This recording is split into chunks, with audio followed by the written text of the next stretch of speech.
All right, so today we have Joe Decker with us. He is a Guinness World Record holder and owner of Gut Check Fitness. He runs one of the tougher events that I've ever seen, the Ultimate Suck. And so here he's just going to talk to us today about some of the experience he has with obstacle runs, mud runs, the fitness behind it, how to get prepped, and everything else. So, Joe, if you want to take the floor and just tell us a bit about yourself. Sure. Well, Robert, thanks for having me on here. My name is Joe Decker. I am actually originally from Cuba, Illinois, which is not far from WIU, where both of us graduated from college. Go Leathernecks. Let's see. I'm also an Army 10th Mountain Division veteran. Served for a few years. Guinness World Record holder for fitness. Been in the fitness industry now for 25 years. You name any race out there, the toughest in the world, I've pretty much done them all, from racing across the Himalayas, the Raid Galois, the Badwater 135 across Death Valley, Marathon de Sable across the Sahara Desert, won the Spartan Death Race a couple times. So I've been doing this stuff for a long time, and now own and operate Gut Check Fitness based out of San Diego. And we also host events called the Suck, mud runs, and all kinds of stuff around the world. So that's pretty much it. Awesome. Yeah. So, I mean, you've been in it for a while, and from everything I've seen, it kind of started as mud runs. Nobody really did the hard obstacle craziness. It started as just really basic stuff, and then it started to kind of evolve, from what I've seen, into, like, I did the Baton Death March, which was, I mean, you march. You don't have to do obstacles with like cold or electric wires hanging down or fire. Yeah, no, it's true. I mean, it's interesting because, again, I've been in it so long, I've seen the trends. It was, there was the marathon trend, and then in the 80s, there was the triathlon trend. And then in the 90s, the Eco Challenge, the big long distance, multi-day, multi-sport adventure races. And then you saw the mud runs, and actually the very first one, unfortunately, Spartan nor Tough Mudder was the very beginning. The very first one was actually created by Mr. Mouse over in the UK, and it was called the Tough Guy Challenge. I actually had the privilege of doing that about back in 2003. And let me tell you, that one was no joke. Yeah. That was a real deal. January in Wolverhampton, England it was absolutely insane, man. I got my ass handed to me, but that was the first one. And then after that, Tough Mudder, unfortunately, they copied directly off of them. And then Joe DeSena then started Spartan, I think, in 2011. Yeah, because I was actually at the very first Spartan race. It was in New York. Okay. So, yeah. And you've been kind of part of the Spartan race, whether it be like, were you a part of just figuring out what to put in it, or logistics, or were you part of any of it? Yeah. It's interesting. Joe actually flew me out there to kind of pick my brain about. He wanted to. His original idea was to make the Spartan Sprint a qualifier for the 48-hour death race. And I was like, Gotcha. Dude, you're gonna kill people, man. I mean, that's when because Hobie Call, who had won the first ones, he actually came to the death race. It was a completely different animal. But it's interesting. It's definitely interesting to see the evolution of everything now and the popularity of it. Yeah, a lot more people have gotten into it from what I've seen, definitely. Like I did my first Tough Mudder, I think it was back in 2011, 2012, while I was still in the Army. And yeah, it's changed a lot. There's been a lot more people involved in it too, since just when I got into it. Yeah, no, they've really created a kind of a cult following. It's really interesting because back again when I started doing this stuff a long time ago, people were really big on doing a lot of different things, like running across Death Valley, or going to the Himalayas or the Sahara and stuff like that, or it's like crazy. And you didn't do the same thing over and over again. And it's really interesting for me because it's just not my thing. I like doing a lot of different things, but I mean, people will like go to a race every single weekend. And it's crazy to me because the prices on it too. I mean, yeah, as you know, man, these things they're not cheap. No. When you factor everything into it. Yeah. And then you get maybe a medal, and usually like I think I got a Tough Mudder sweatband. Yeah, right. So yeah, they're expensive. Right. Yeah. That's But the they are most fun. expensive sweatband I own. Right? Um, You probably have it on the wall. You probably even wear the right. damn thing, dude. But so people have been doing this more and more, and a lot more people are getting into it. I know we just had a Spartan sprint up here in Chicago that I had a couple of friends that came to me and asked me to actually like train them for, because they've never run a 5K at even. And so to throw stuff into it, they're like, well, if I skip a challenge, I need to be able to do burpees. And so I got kind of confused on what I needed to do. So I wanted to ask you mainly, what are some of the areas that people struggle with, and how is it that you can improve that? Yeah, I mean, definitely there's a couple of skills. I mean, as you know, the spear throw just really kills people. And I mean, the only way you can get better at that is like we've actually in the past have built one and actually used a spear, because that's the only way you can get better at You that just darn do thing. it. You know You what I'm just saying? have to do it. Yeah. Yeah, you just have to do it. And the other obstacles too, like I'm really big on setting up things that are very similar.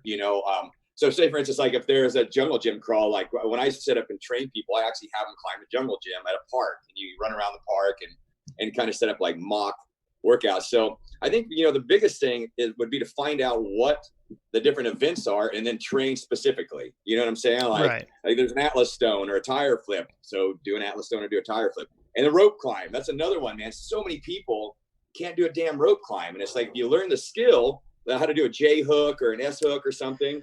I mean, you don't have to use your arms, Right. But so many people, they get penalized. And, like you said, rather than training your butt off to be able to do a lot of burpees for missing the penalties, be able to do the darn event, right? Right. And well, like the rope challenge, I think if you have a good foundation, you can do that easier than doing the 20 burpee challenge or whatever it is, right? The penalty. Yeah, no, I totally agree. So yeah, I'm a big believer in specificity. So I always find out for like when my clients are training, we do specific, and it's kind of interesting. Like we've actually done quite a few like super Spartans and stuff like that.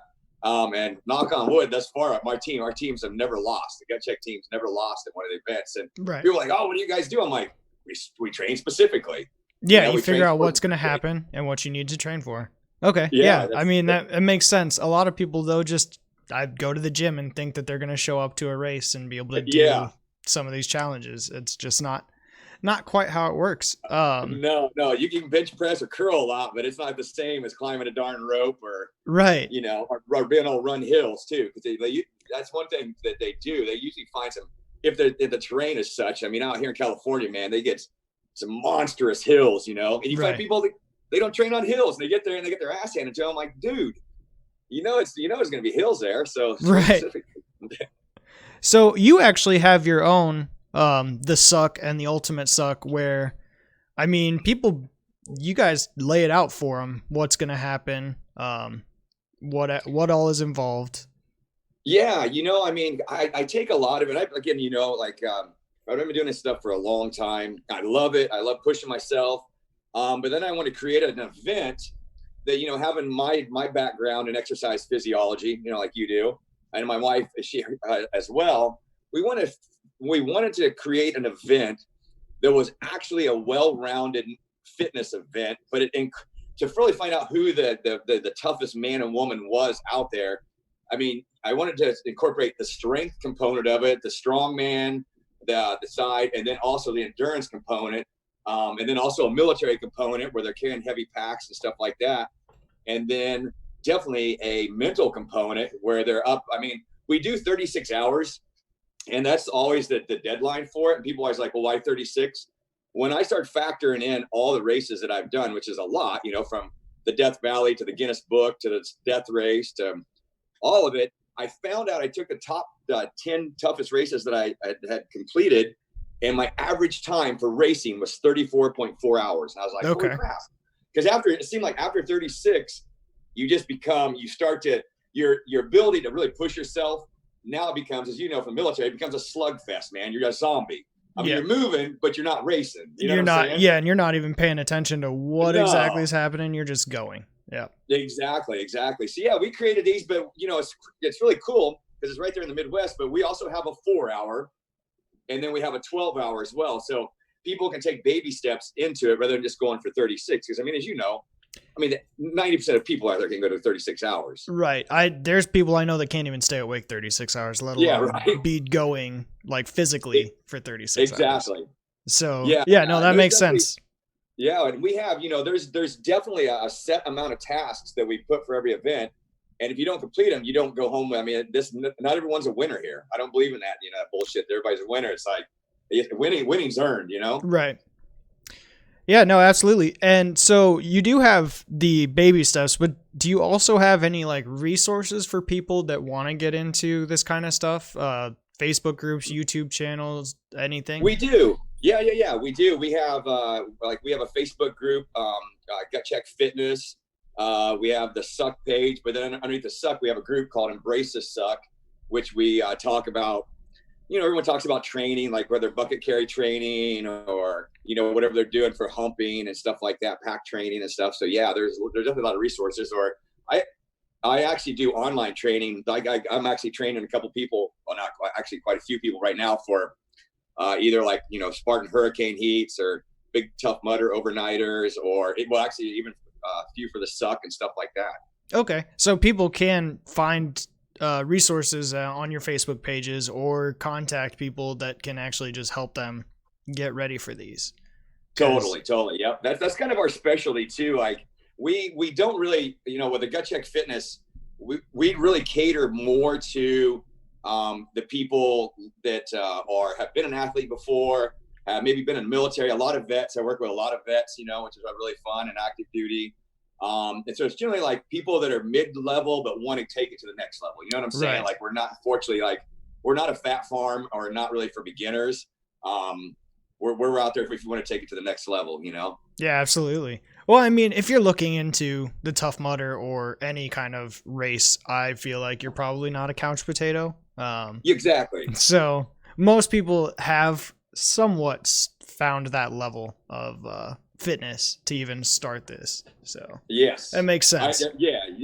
You definitely, I mean, you got to have something, like you said, man, at least be able to run like, 5K or something like, or at least walk a 5K, I mean, if you can't do that, like you're not going to finish it. Right. And that's what I started with my clients was you need to just, let's run a 5K. Let's see how you do. And if you're sucking wind like a mile in, then yeah, that's what we're going to work on first.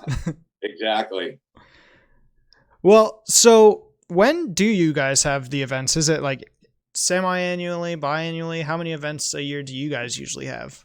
We have regional events. So we have the regional, we only do the regional 4 and 12 hour. So we do, usually in the spring, we do events in California. And of course, with the COVID this year, we had to cancel everything, as you imagine. But then we do it in California, sometimes in Texas. We do them in Hell, Michigan, which is a lot of fun. I'm actually the mayor of Hell there for that weekend, so it's a really good time. That's awesome. Yeah.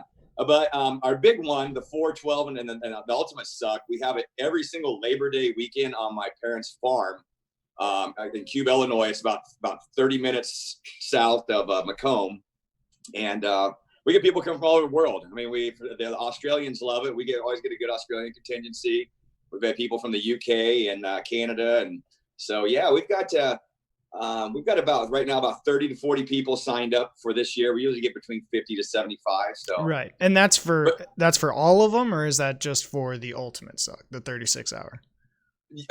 For most of them, we're generally between 30 to 40 people. Okay, and we don't allow it over 50 because I'm really big on keeping the kind of intimacy and keeping control over it. Right. I don't want, you know what I'm saying? Like I don't want it to become a cluster, and I just want to make sure people have the best experience. Well, yeah, and it's a safety thing too, I think, at that point. I mean, you get too many people in one small space all doing exercise stuff that, I mean, something could happen. Yeah, it makes sense though. I like that. I've gone to races where there's heats that it's like, okay, well, you're in this first like 1,000 people that's going to go do this. And then, so no, I totally understand that. That makes a lot of sense. And we actually, Robert, we started a mud run, kind of a mud run series.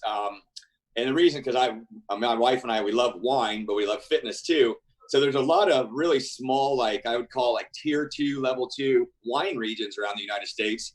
And, they don't get a whole lot of attention. So we're actually doing mud runs, and they're challenge. I mean, they're everyone could do them, but they're just really more for fun and to get people to the wineries and just interested in fitness and stuff like that. So that's for the beginners. You know what I'm saying? Yeah, absolutely. No, I love just those kinds of runs. I did the yeah. Dunkin' Donuts 2 mile challenge where Oh you yeah, just yeah, yeah. sprint a mile, eat a 6-pack, drink a glass of milk, and sprint back. I loved it, but yeah, no, I can definitely see where that would be. I mean, it's fun for everybody. That It totally. We like, have one of those coming up in Lewiston, Illinois, which is about 30 minutes from Macomb, July 25th. We have July 25th, and it's limited to.